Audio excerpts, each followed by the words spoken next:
Magandang araw mga ka-farmers!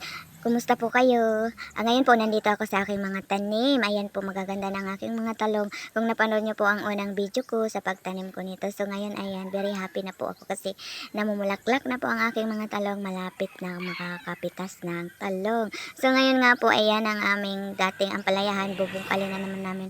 Panibago ang lupa para sa panibagong tanim.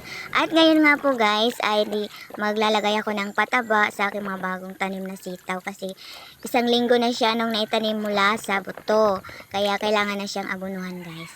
So naglusaw lang ako dito ng isang latang abono guys. Ang ginamit kong abono ay Trifol 14. Linusaw ko lang sa isang balding tubig. At mag-apply din ako ng isang lata lang din ang ilalagay ko sa bawat puno ng sitaw ko guys. Ayan. Kailangan isang lata lang ang ibuhos natin dyan guys kapag magtatanim din kayo. So ayan nga guys. Kailangan nito mga nito guys, isang linggo kailangan maglagay na ako dito ng gapangan kasi mabilis lang itong sitaw, mabilis lang itong gumapang. Tsaka mabilis lang din itong magbunga. Kasi ito guys, hybrid itong sitaw na tinanim ko.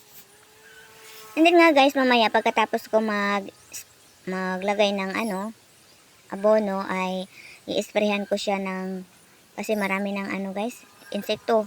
Kasi nga tag-ulan ngayon, so kailangan sprayhan ko ng para sa mga uod tsaka sa insekto kasi kinakain na yung mga dahon guys, binubutas na. Ito kasi yung pag-aalaga ng mga tanim guys, mga halaman, mga gulay. So kailangan talaga alagaan natin kasi pag hindi natin nilagaan, wala tayong ma-harvest. So ayan nga guys, tapos na ako doon maglagay sa aking sitaw. Ay dito na naman ako sa aking kalabasa. Dalawang lang guys ang aking naitanim na kalabasa. Pero magtatanim pa ako dito banda sa kabila.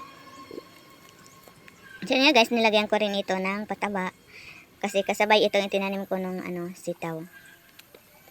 Pagka ito guys, walang problema itong kalabasa itanim kasi hindi na kailangan gawaan ng bahay. Gagapang na lang sila sa lupa. Kailangan lang alagaan din sa spray talaga at saka sa abono.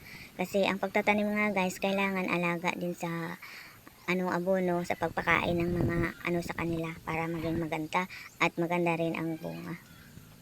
Parang nag-aalaga tayo ng ating mga anak sanggol. Ayan, ganyan ang pagtatanim guys.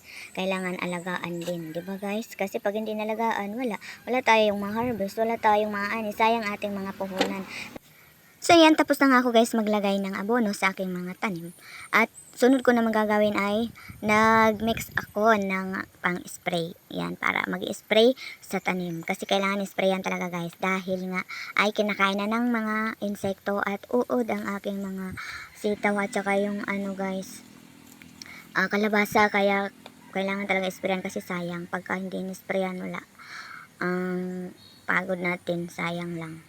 So ayan guys, at habang nag-spray ako sa aking kalabasa at sitaw, ako po ay magpapaalam na sa inyo at nag-iiwan ng maraming salamat sa inyong panonood. Thank you for watching guys. At pa-subscribe naman and like dyan. Thank you very much.